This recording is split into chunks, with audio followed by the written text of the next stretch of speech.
In this presentation, we're going to look at survival analysis and also, in particular, Cox proportional hazard models. Okay, so let's get into it. A pharmaceutical company is interested in testing a new treatment for a debilitating but non-fatal condition in cows.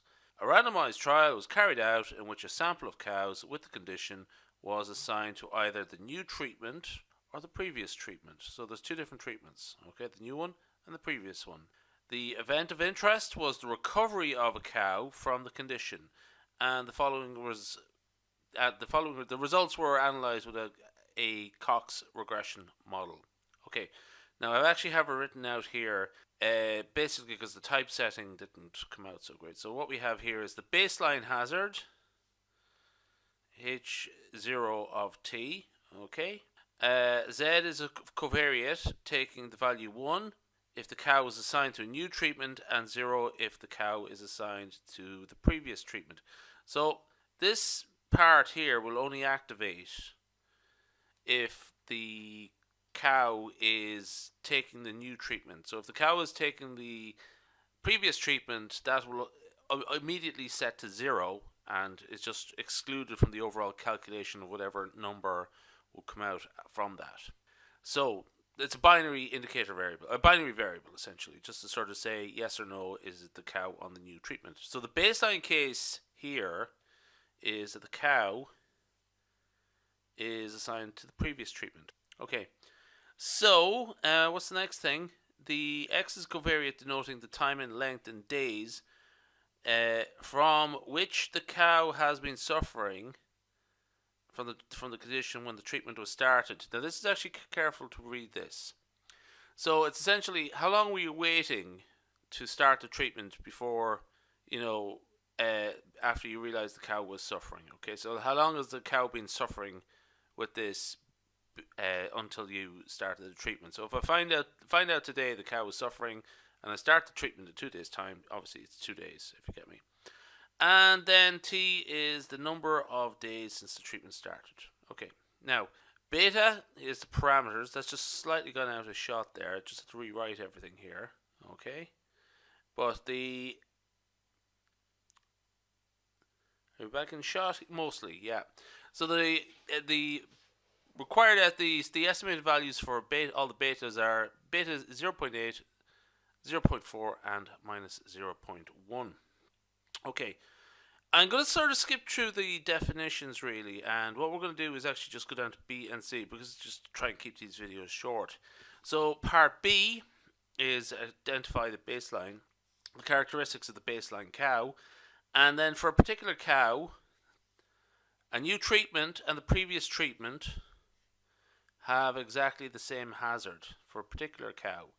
Calculate the number of days for which that cow has the condition before the initiation of the treatment. Okay, so we'll come back to that one shortly. So let's just go down here to what is our baseline cow. Okay, oh, so there's a part D there as well. So part D is under the previous treatment, cows whose treatment began after they had been suffering from the condition for 3 days had a median recovery time of 14 days once treatment had started. Calculate the proportion of these cows that would still have had the condition after 14 days if they had the new treatment. Okay, so anyway, so I'm going to sort of skip past that. You can take just a quick pause the screen and have a read of that. That's just what is a proportional hazard model. So we'll go down to part B here, and the part B is cow. What's the baseline condition? Okay, and it's a cow who started the previous treatment immediately. Okay, the condition appeared. Okay, I find out my cow is suffering. Bang! I start my treatment immediately. I don't wait around until tomorrow. Get started straight away. Okay, that is what that is. So let's just see how that works in the model up here. Okay, so beta 0Z. Okay, and that's just to see if it's on the new treatment. So essentially whatever makes these 0, okay, whatever makes these disappear. Z0, that means the cow's on the previous treatment. X equals 0, that means that, you start, X equals 0 means you start straight away. And XZ also, So That's the baseline condition. So just looking at part C here, I had to just pause the video to fix the typesetting. In fact, I had to rewrite it out. But anyway, in a nutshell, there's some day X where the hazard for both treatments, the previous treatment and the new treatment, is the same. So we just have to find X. Okay. So what I'm going to do here is write out the hazard for both treatments. Now, essentially, it's more or less the same, except in one case, Z is equal to 1, and in the other case, Z is equal to 0. So in the second case, Z is equal to 0. That's the new treatment and the old treatment. So essentially, it's one is equal to the other. Okay. So essentially, what that means is that this part here is equal to 0.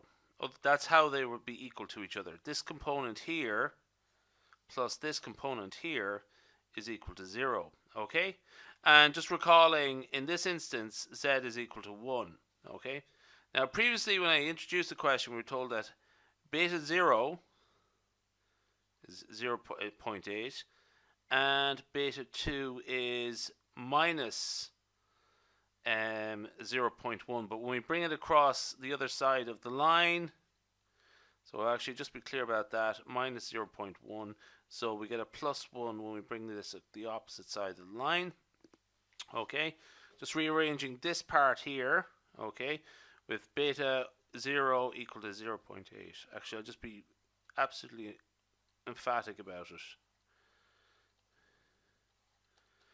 So 0.8, therefore, is equal to plus 0.1 times x, where x is the number of days. So clearly, x is equal to 8 days. Okay, so that's straightforward enough. Actually, let's just read the question properly again. Okay, for a particular cow, some particular cow, the treatment, the new treatment, the previous treatment have the exact same hazard. Calculate the number of days for which this cow has had the condition before the initial treatment, which is 8 days. Okay? Okay, let's just look at this part here. This part here. H0t times the exponent of beta 1t. This describes a cow on the previous treatment. Just a reminder that beta 1 is equal to 0.4, and if x is the number of days that the cow had to wait after it started the treatment, that would be x.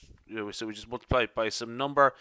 For the question we're about to use this for, that is 3. Okay, so that would actually be the exponent of 0.4 times 3, which is 1.2. Now, what we're going to do is calculate the survival function for some time period t, which is a function of this here. Okay, so that is the exponent of the negative of the integral of that. We'll see it down shortly, but essentially we're going to integrate that, put a minus sign in front of it, and then get the exponent of that. That will give us our survival function. Actually, there we have it there.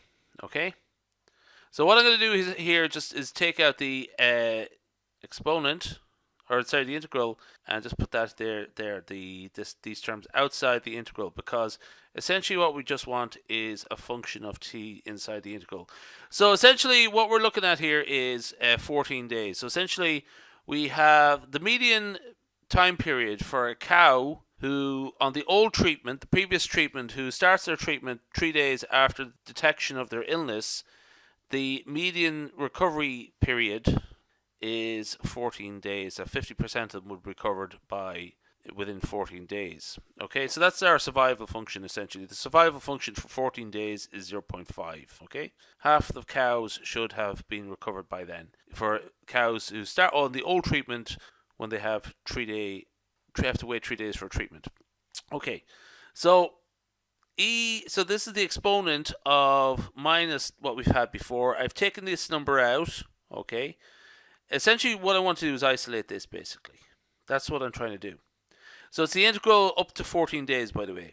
Okay, so it's a definite integral up to 14 days. Okay, sorry, do you know what? Let's pause and read the question again. So I just hit the pause button and I've unpaused there now. Under the previous treatment, cows whose treatment began after they had been suffering on from the condition for 3 days, which I described, had a median recovery time of 14 days once treatment started. Okay, so calculate the proportion of these cows which would still have the condition after 14 days if they were given the new treatment. Okay, that's all we're doing. So we mostly have it set up. Okay, but there's a bit of work in this, and essentially what we need to do is actually isolate this, come up with a value for this, and the reason is we're gonna need that for when we talk about the new treatment, which we'll be talking about shortly. Okay, so we know this. Well, obviously that's what we're told to look at, and we know this is the median recovery time, so that is, it has to be equal to 0.5. So the exponent of minus e to the power of 1.2, that is minus 3.320 times this integral here, this definite integral here. Okay, so if we were to work it out, we would realize that this definite integral is equal to 0.209. Okay, we know this is equal to 0.5. Okay, so essentially if we were to work it out, we know what the definite integral is. It would be 0.209. Okay, now if I was to do the same thing for the new treatment, okay, so everything's the same except what we have here is this 0.8, which is beta 0, minus 1.2, which is common, okay, for both new treatment and the previous treatment, minus 0.3. That's 3 days times minus 0.1, which is the beta. Okay, so beta 2 is minus 0.1, and x, that's a multiply there, and that's actually x's number of days, 3 days. So just that will be our equivalent expression up here. Essentially work that out, we get, what is this, minus 0.7. Okay. Anyway, essentially this turns into a bit of calculator work. Okay. And so for the new treatment, the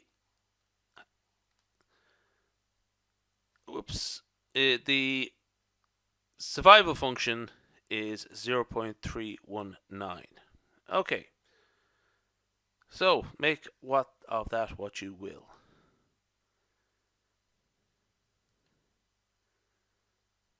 So we'll leave it there.